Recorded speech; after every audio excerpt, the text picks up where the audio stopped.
Vamos ao Rio de Janeiro. Hoje tem o Vasco em campo lá no Paraná contra o Operário, que é o próximo adversário do América na Série B. O Flamengo jogando em São Luís do Maranhão. Quem tem informações aqui no Rádio Esportes é o Wellington Campos. Sinal eletrônico tá marcando 11h45. Alô, Wellington. Alô, Thiago. Alô, amigos da Itatiaia. E o time vascaíno vai enfrentar a equipe do Operário em Ponta Grossa. A delegação chegou ontem para o jogo de hoje às 16h no Germano Krieger, com muita festa da torcida. Os mais saudados, o Felipe Maestro, que é o técnico interino, Felipe Coutinho e Pablo Verretti.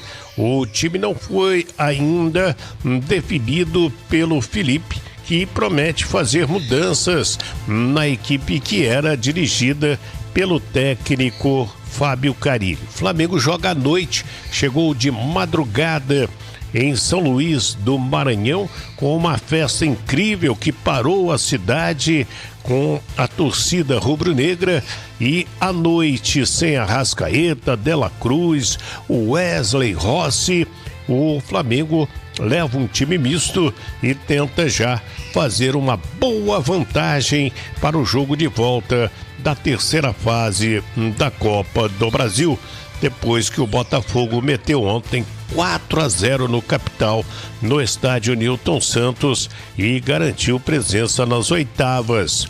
Tá falado, Thiago. É com você, na Itatiaia. Muito obrigado, viu, Wellington Campos. Os comentaristas da Itatiaia, Ale Oliveira e Alexandre Simões, conosco. Esses jogos de ontem, diferente da rodada anterior, dando a lógica, né? Palmeiras vencendo o Ceará mesmo, fora de casa. O Bahia venceu o Paysandu.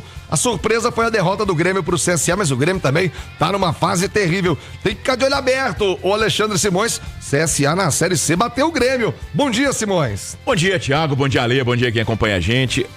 Thiago, o equilíbrio é cada vez maior, né? A gente vê aí, na história recente da Copa do Brasil, isso acontecendo, embora a chamada zebra não tenha mais pintado na competição no que se refere a título ou até mesmo a decisão, mas nessas fases preliminares elas são mais do que comuns, né? A distância entre os clubes, ela é muito pequena. A gente pega aí um Flamengo, um Palmeiras, até pela maratona, né, o Thiago? Essas equipes que estão jogando 3 competições, a Copa, o Sul-Americano, o Libertadores, a Copa do Brasil e o Campeonato Brasileiro da Série A, eles sofrem demais. E tirando Flamengo e Palmeiras, ninguém tem elenco para poder suportar essa maratona com a rotatividade que ela exige. Então, realmente, é uma situação que vai acontecer e que, inclusive, o Cruzeiro esteja de olho aberto hoje contra o Vila Nova de Goiás, que é um time que faz uma belíssima Série B de Campeonato Brasileiro. Já o Emerson Pansieri vai trazer informações. Tem jogador sendo poupado no Cruzeiro. Qual será a possível escalação para pegar o Vila? O Ale Oliveira, eu assisti um pouquinho do jogo do Corinthians contra o Novo Horizontino. Como é que pode, né? Um treinador ainda tem essa máxima no futebol. A chegada de um treinador muda mesmo o astral. Já parecia outro time, uma pegada incrível do Corinthians para cima do Novo Horizontino, que não é um time ruim, muito pelo contrário, jogo duro. E também o Palmeiras, né? Sendo o Palmeiras sempre difícil, né? Fora de casa venceu o Ceará. O Bahia tá vivendo uma grande fase, o tricolor baiano engrenou, hein, Ale? Bom dia. Muito bom dia, viu, Thiago, companheiros, e também a todo mundo que nos consagra como a rádio mais ouvida do país.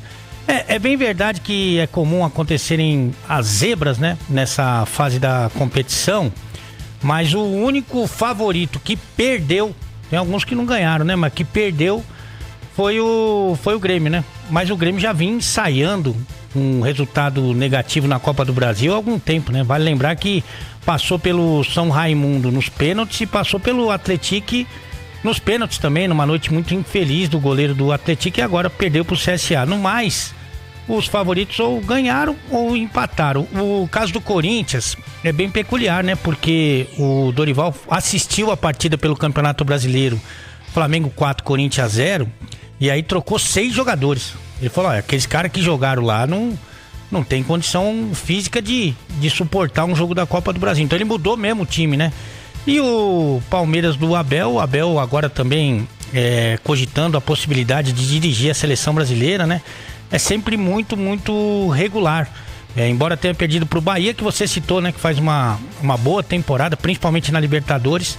Bahia do Rogério Ceni apresenta um bom futebol. Mas é isso, a gente vai ver altos e baixos aí da maioria dos times, porque são muitas as competições, né, Tiagão? Boa!